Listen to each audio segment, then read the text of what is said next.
आज हम एक प्रॉब्लम डिस्कशन करने जा रहे हैं, एकदम जेई रिलेवेंट प्रॉब्लम है। क्वेश्चन का बैकग्राउंड बहुत अच्छा एक्सप्लेन करते हैं। क्वेश्चन क्या है, तो क्वेश्चन पाथ फाइंडर के बुक से लिए हैं। तो क्वेश्चन का बैकग्राउंड इसलिए अच्छा है कि इसको दो मेथड से लोग यूज करते हैं। एक तो इंट्रीगेशन के पेचीदे से सवाल को हैंडल करने के लिए पेचीदा सा कॉन्सेप्ट यूज करते हैं। दूसरा होता है कि इसको सेंटर ऑफ मास से बहुत सिंपली आप एप्लीकेशन करो तो आपको ये क्वेश्चन 10 से 20 सेकंड में भी बन सकता है। ठीक है, हमको समझाने में थोड़ा टाइम लग जा सकता है, वो अलग बात है, बट आपके लिए बहुत इजी मेथड होगा। तो आप देखना इस क्वेश्चन को कैसे हम हैंडल करते हैं। तो देखो कि क्वेश्चन क्या कह रहा है कि अपने पास एक टैंक है, टैंक के अंदर हम लोगों ने एक सिलेंडर्स को सबमर्ज करके रखा है। हम लोगों ने हाथ के से इसको होल्ड करके रखा है। ठीक है, अभी क्या करते हैं हम, इस हाथ को जब रिमूव करते हैं तो सिलेंडर क्या करता है, ऊपर राइज कर जाता है। जब सिलेंडर ऊपर राइज कर जाता है तो मुझे पूछा जा रहा है कि सिलेंडर की वेलोसिटी निकालिए। आपको बोला है कि ड्रैग फोर्सेस को नेग्लेक्ट कर दीजिए, विस्कोसिटी को नेग्लेक्ट करके आप सवाल को हैंडल कीजिए। तो सोचो इस क्वेश्चन को हैंडल करने के लिए बहुत सारा क्या करते हैं हम लोग, इंटीग्रेशन में से लेते हैं तो फिर डी आर डी एक्स के टर्म में ब्रेक ऑन करके सवाल को हैंडल करते हैं। वैसा कुछ भी नहीं करने वाले हैं।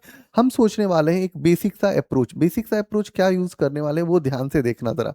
तो ध्यान ये दो कि सबसे पहला बेसिक सा सोचना चाहिए था अपने को कि ये देखो सबसे बेसिक पार्ट है क्या कि हम एक टैंक बनाते हैं और ये हमारे पास सिलेंडर है। सिलेंडर का पूरा जो लेंथ है यहां से यहां तक वो एल दिया हुआ है, तो ये सेंटर है। अब इस सतह से यहां तक का जो लेंथ देखोगे वो कितना दिखेगा तुम्हारा, तो एल बाई टू दिखेगा। क्लियर है। अब क्या हुआ कि जब तुम हाथ को वहां से रिमूव करोगे तो ये क्या होगा कि थोड़ा ऊपर राइज कर जाएगा, तो इसका सेंटर ऑफ मास शिफ्ट करेगा।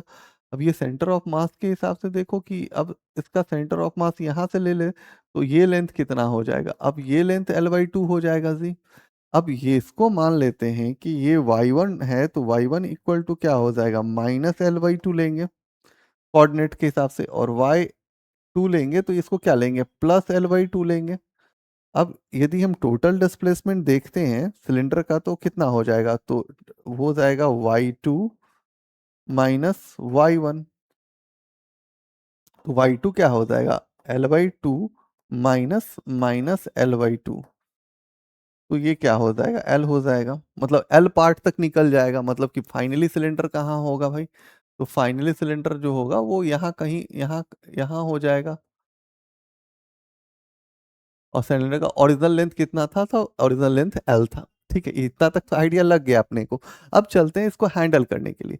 तो अभी देखो कि जब वो सिलेंडर यहाँ से बाहर निकलेगा तो उस टैंक में जो जो खाली स्पेस होगा उसमें पानी भरेगा। जब पानी भरेगा तो उसमें क्या होगा कि एनर्जी का लॉस होगा। तो एक तो पता चला कि एनर्जी का लॉस हो रहा है, कि वो लॉस किसके बराबर होगा। अब क्या क्या गेन हुआ, तो भाई आपका पोटेंशियल एनर्जी तो गेन हो गया। किसका गेन हो गया भाई, सिलेंडर का गेन हुआ।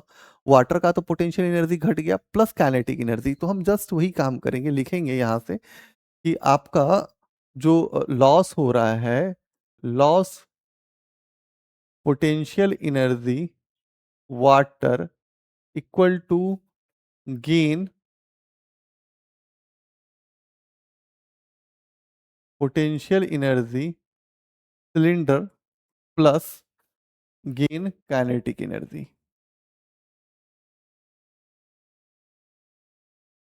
ठीक है, तो अब आप सोचो कि आपको निकालना है पोटेंशियल एनर्जी जो है वो किसका निकालना है, वाटर का निकालना है। तो पोटेंशियल एनर्जी वाटर का यदि आप निकालते हो तो आप क्या लिखोगे, आप लिखोगे कि m,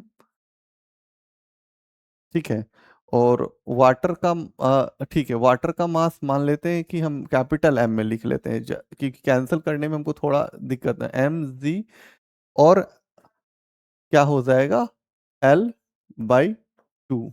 ठीक है, तो हम लिख सकते हैं यहाँ पे, क्या लिख सकते हैं, M G L by two equal to cylinder का क्या हो जाएगा, एम जी एल हो जाएगा प्लस काइनेटिक एनर्जी कितना हो जाएगा, 1/2 एम वी स्क्वायर हो जाएगा।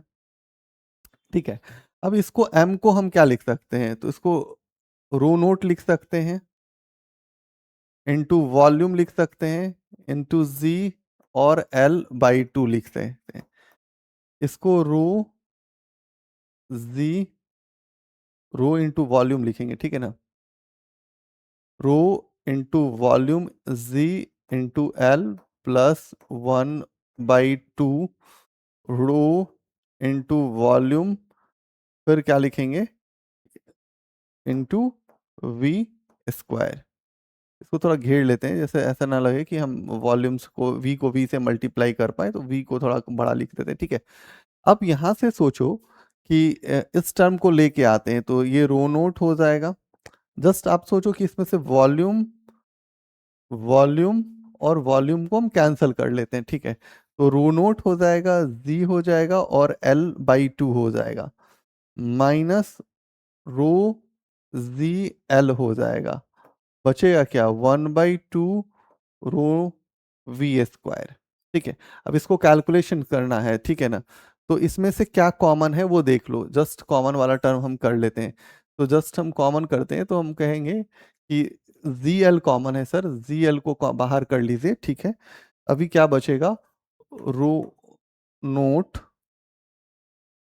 By 2 minus rho equal to 1/2 rho naught rho V square, ठीक है।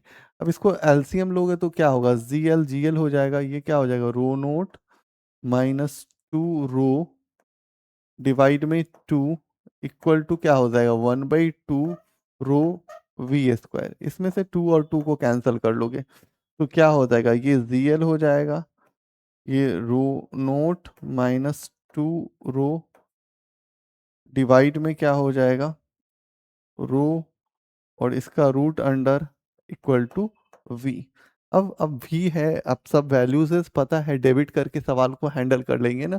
कहाँ इंट्रीगेशन, कहाँ कुछ लॉजिक सोचते हैं ना, सिंपल सिटीज का थोड़ा बहुत ब्रेक ऑन करेंगे, तो थोड़ा प्रैक्टिस करने से ये भी शायद सेंटर ऑफ मास वाला एप्लीकेशन आपको समझ में आ जाएगा। तो आज के लिए थैंक यू।